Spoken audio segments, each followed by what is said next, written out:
In 2019, the year a 10-year-old boy named Takoda Collins died. Not in an accident, not in a tragic twist of fate. He died in silence, inside the home he should have been safe in, at the hands of the man who should have protected him. But this isn't just the story of a father's cruelty. This is a story about failure, about a system that saw every red flag and still looked the other way. Tell me, what would it take for you to believe a child is in danger? Would it be the bruises, the sudden weight loss, a child who stops smiling, who won't meet your eyes? Or maybe it's when a parent pulls him out of school and says he'll homeschool him just like that, cutting off the only place where someone might ask questions. All of that happened with Takoda, all of it. And yet, nothing changed. Why? Takoda lived in Dayton, Ohio, just another kid on just another street. To the outside world, he might have looked like any other child, but inside his home, behind those walls, he was living in fear. His father, Al-Mutahan McLean, didn't just punish him, he tortured him. And the most horrifying part, people suspected something. Teachers saw signs, neighbors wondered, reports were filed, and still, he was left in that house. Social services visited that home more than 40 times.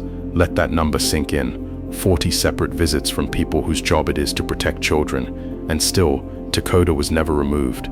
How is that even possible? His father had a criminal history, a violent one. He was no stranger to the justice system, and yet he had full custody of his son. Why? After gaining custody, McLean slowly pulled Takoda away from the world. At first, it was subtle. Takoda started missing school, then came the homeschooling excuse. Eventually, no one saw him at all. His classmates never got to say goodbye. His teachers never got the closure they deserved. And Takoda, he faded away, right before everyone's eyes. You might wonder, did anyone try to stop it? Yes, people called, people warned, family members raised alarms, but every time the visits ended the same way. The door closed, the caseworker walked away, and Takoda was still inside. Can you imagine what that must have felt like for him, hearing someone knock on the door, hoping, praying they were there to help, only to be left behind again? Can you imagine the heartbreak of being so close to rescue, only for it to never come? We think of monsters as strangers hiding in dark alleys, but Takoda's monster lived in his own house, slept in the next room, and no one stopped him. For years, Takoda endured. We don't know how he kept going, but he did, until one day, he couldn't anymore. In December of 2019, his body gave out, broken, starved, abused beyond recognition, and only then did people finally see the truth. But by then, it was too late.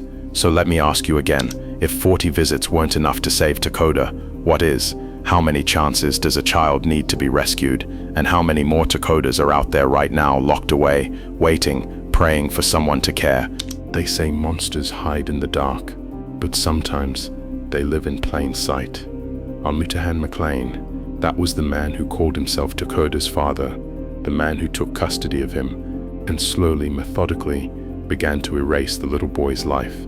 You might be wondering, how did someone like McLean get custody in the first place? That's a question even now people are still asking. He had a history of violence. He had a criminal record. He wasn't just rough around the edges. He had been in and out of jail. He'd been accused of abuse before, but somehow, despite all of that, he convinced the courts he deserved full custody of his son, and once he had it, everything changed. At first it was subtle. Takoda would come to school looking tired, his clothes weren't always clean, his homework started slipping, teachers noticed he didn't speak up much anymore, he was quieter, he kept his head down, his spark was dimming. But no one ever imagined just how dark his world was becoming. At home, McLean ruled everything. He controlled what Takoda ate, what he said, when he slept, if he slept. Neighbors said they didn't see Takoda much, even in the yard. The windows of the house were often covered, the blinds always closed, the house felt off, and soon Takoda stopped coming to school entirely. McLean told the school he was going to homeschool him, and just like that, Takoda disappeared. Now think about that for a moment. A boy goes from being in class 5 days a week to never being seen again. Wouldn't you expect someone to follow up? Wouldn't you think there would be questions, urgency, demands? Instead, what happened was silence. The school accepted the excuse. The reports slowed down. McLean's grip tightened. Behind closed doors, Takoda was being punished daily, locked in an attic, starved, beaten, humiliated, the kind of suffering no child should ever go through. And no one saw it. Or if they did, they didn't look hard enough. Social workers came, over and over, more than 40 times, but McLean knew how to play the game. He was charming when he needed to be. He gave just enough answers to make people go away. He had his lies rehearsed, his house clean, at least the parts they could see. And Takoda, he was hidden, always out of sight. Some say McLean would threaten him if he even made a sound when the doorbell rang. Can you imagine that? Being a 10-year-old boy, hearing voices on the other side of the door, knowing they might be there to help you, but not even being allowed to cry, not even being allowed to hope. Takoda didn't just suffer in silence, he lived in it. Every minute, every hour, every day. And no matter how many times people knocked, no one broke that silence for him. So many missed chances, so many ignored warnings. What kind of world do we live in, where a child can be tortured in his own home and everyone around him walks away, where the monster is known and still trusted? And what does that say about us? This wasn't a one-time mistake. This was a pattern, a slow unraveling of a child's life, while people in power chose paperwork over protection. Takoda Collins didn't just fall through the cracks, he was buried in them. The 13th, 2019, a cold gray day in Dayton, Ohio. The kind of day where people rush to get home, warm up, settle in. But in one house, on that street, something horrifying had just happened. Almutahan McLean picked up his phone and called 911. He told the dispatcher his son Takoda wasn't breathing. He said he'd found the boy in the bathroom, unresponsive. He said he didn't know what happened. But the truth was far worse than anything the dispatcher could have imagined. When first responders arrived, what they saw stunned them. Takoda's body was cold, his frame shockingly thin. His bones were visible beneath his skin, his ribs stuck out, his face was pale, lifeless, and covered in bruises. His body told a story that McLean couldn't lie his way out of.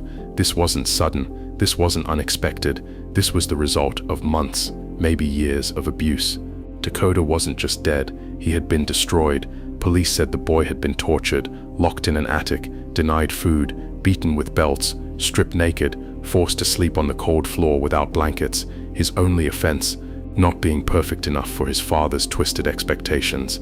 This wasn't parenting, this was torture, this was evil, and now the mask McLean had worn for years was falling apart. Officers began asking questions. He gave vague answers, conflicting statements, tried to twist the narrative, but it was over. Medical examiners later revealed Takoda had injuries all over his body, some fresh, some old, signs of long-term abuse, starvation, psychological torment. He didn't just die from trauma, he died from being broken, slowly, piece by piece. Where was the system then? Where were the ones who said they were watching? How does a child reach that point without a single adult stepping in to stop it? The news spread fast. Headlines lit up with words like torture, starvation, failure. People were outraged, but outrage wasn't enough, because nothing could bring Takoda back. It took his death for people to finally see what he was going through, and that's the part that's hardest to accept. Why does it always take a child dying for people to start paying attention? Where were they when he was locked in the attic?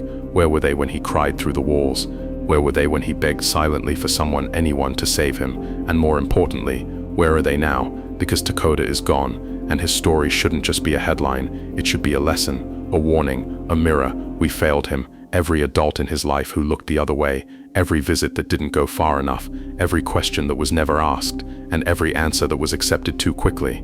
Takoda Collins didn't die in secret, he died in plain view, and now the world finally knew, but it was too late. When the handcuffs clicked around Almutahan McLean's wrists, the room was silent. No screams, no anger, just silence, the kind that feels too big to understand. McLean was arrested on the same day Takoda's lifeless body was found, December 13th, 2019. Police didn't hesitate. They had seen enough. This wasn't a case that needed to be unraveled. It was already in pieces, pieces of a broken child left in a cold attic, while the world outside kept moving. The charges came swiftly: aggravated murder, kidnapping, endangering a child, felonious assault, rape, torture, each word heavier than the last. And as investigators dug deeper, the horror only grew. They found journals, messages, Warnings. They interviewed Takoda's siblings. The accounts were consistent and chilling. McLean didn't just harm Takoda, he dehumanized him, locked him away for hours, days, forced him to perform humiliating tasks, withheld food as punishment, treated him like an object, not a child. It wasn't discipline, it was domination. And for prosecutors, the mission was clear: deliver justice. But what does justice even mean when the victim is already gone? Takoda Collins wouldn't take the stand. He wouldn't get to speak. He wouldn't get to point at the man who destroyed his life and say, "You did this." So others had to speak for him. Prosecutors presented photo evidence, autopsy results, emotional testimony from family members who had once tried and failed to intervene. The courtroom was tense. There were no dry eyes when Takoda's story was told out loud. Even seasoned officers admitted they had never seen a case so heartbreaking. The defense had little ground to stand on. McLean tried to shift blame, claimed Takoda was violent, claimed he was difficult, but the facts didn't lie. A violent child doesn't die of starvation. A difficult child doesn't end up with injuries on nearly every inch of his body. This wasn't a failure in parenting. This was the complete destruction of a life. The jury heard every detail, and outside the courtroom, the public was watching. News outlets covered the trial daily. Protesters held signs demanding reform. Candlelight vigils were held for Takoda. Strangers left teddy bears at the courthouse steps. But through all the heartbreak, one question echoed louder than the rest: why did it take so long? In the days following McLean's arrest, scrutiny turned toward the agencies that were supposed to protect children: the Department of Job and Family Services, the school district, law enforcement. Everyone was under the microscope, because no one could explain how a child could suffer for years while people checked boxes and walked away. The system had procedures, protocols, paper trails, but Takoda had no one, and that truth hurt more than anything said in court. Eventually, McLean pleaded guilty to avoid the death penalty. He was sentenced to life in prison without the possibility of parole. For many, that felt like a hollow victory. Yes, he was behind bars. Yes, he would never hurt another child again. But Takoda was still gone, and no sentence could bring him back.